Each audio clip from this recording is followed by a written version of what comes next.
कि मेरे और असद साहब के जाने के बाद तो शक्ति आपके बीच में आएंगे और आपसे कहेंगे कि हमको अपना वोट दे दो, क्योंकि हम ही लड़ाई में हैं। तो मैं आपसे कहने आई हूँ, ये सब के सब एक ही थाली के चट्टे बट्टे हैं। कभी थाली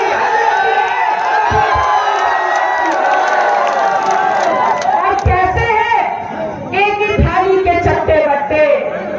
एक कहते हैं कि हम बीजेपी एनडीए गठबंधन है, हमें वोट दे दो, हम आपकी किस्मत और इस देश की दशा दिशा बदल देंगे। And to my surprise I am failing to understand when the definition of development in entire world is not changing. मतलब मुझे समझ में नहीं आ रहा है कि मैं कैसे समझूं जब दुनिया के किसी कोने में एक दशक 10 साल में देश के विकास की परिभाषा नहीं बदलती, तो 2014 में जो आए थे वो 2024 में देश की परिभाषा नहीं बदलती। और ये कहने आए थे कि ए मेरे वतन के लोगों, ए मेरे राष्ट्र के लोगों, हमको वोट दे दो, क्योंकि हम किसान की आय दुगनी करेंगे। ए मेरे लोगों, हर साल 2 करोड़ नौजवानों को रोजगार देंगे। ए मेरे देश के लोगों, हर घर में 15-15 लाख पहुंचेगा। ए मेरे लोगों, हर घर में शिक्षा और दवाई पहुंचेगी। और जब ऐसा हम कर पाएंगे तब देश विकसित हो जाएगा। उसके बाद आपने सरकार बनाई तो 2000 में फिर दोबारा आके मेरी बातें समझा करके फिर मुझे सरकार बना ले गए। अब 2024 में आ रहे हैं और आपने देखा होगा 4 चरण का चुनाव हो चुका है, लेकिन अब तक किसी मंच पर इन्होंने अपनी पुरानी देश की परिभाषा को नहीं दोहराया।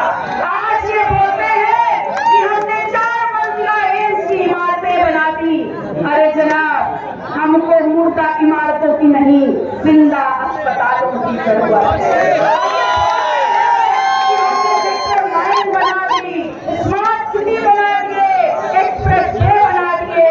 तो जनाब, अगर आपने इतना सब कुछ कर दिया है तो आप ये भी बता देंगे कि हम और आप जो यहाँ उपस्थित हैं, हम दूर दराज से मेरी बात सुन रहे हैं, जब हमारी जेब में आना कौड़ी पाई नहीं रह गई है, टुकड़िया साइकिल मोटरसाइकिल नहीं रह गई है, तो एक्सप्रेस वे पे कौन चलेगा? सांड और बिजार। मैं आपसे कहने आई हूँ कि विकास की परिभाषा परिवर्तित मत करिए, क्योंकि आपने इस देश में लोगों को धोखा दिया है। आपने उनकी लोकतंत्र की सबसे बड़ी ताकत को छीन करके उनकी अजमत को, उनकी हिस्सेदारी को, उनके हक और अधिकार को खत्म किया। अब आइए जरा दूसरी तरफ घूम जाते हैं, थाली में दूसरा बट्टा भी तो बैठा है, उसकी बात भी तो कर लीजिए। भारतीय राजनीति में राजनीति की थाली में बैठे हुए चट्टे की बात तो कर ली, अब चट्टे की बात कर। वो कह रहे हैं कि India alliance PDA Bharatiya Janata party को हराएगा और हम लड़ाई संविधान बचाने की कर रहे हैं।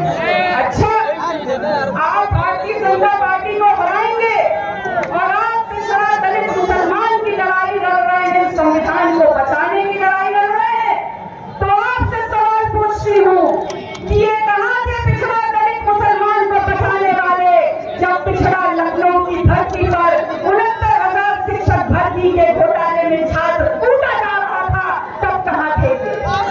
जब यही पिछड़े समाज की जमीन, उनके खेत इलाहाबाद और बनारस जहाँ से इनकी सत्ता चलती है, वहाँ पर प्रशासन हथियार रहा था लाठी के दम पे, तब ये पिछड़ों की राजनीति करने वाले कहाँ थे? ये कहते हैं ये दलितों की राजनीति कर रहे हैं।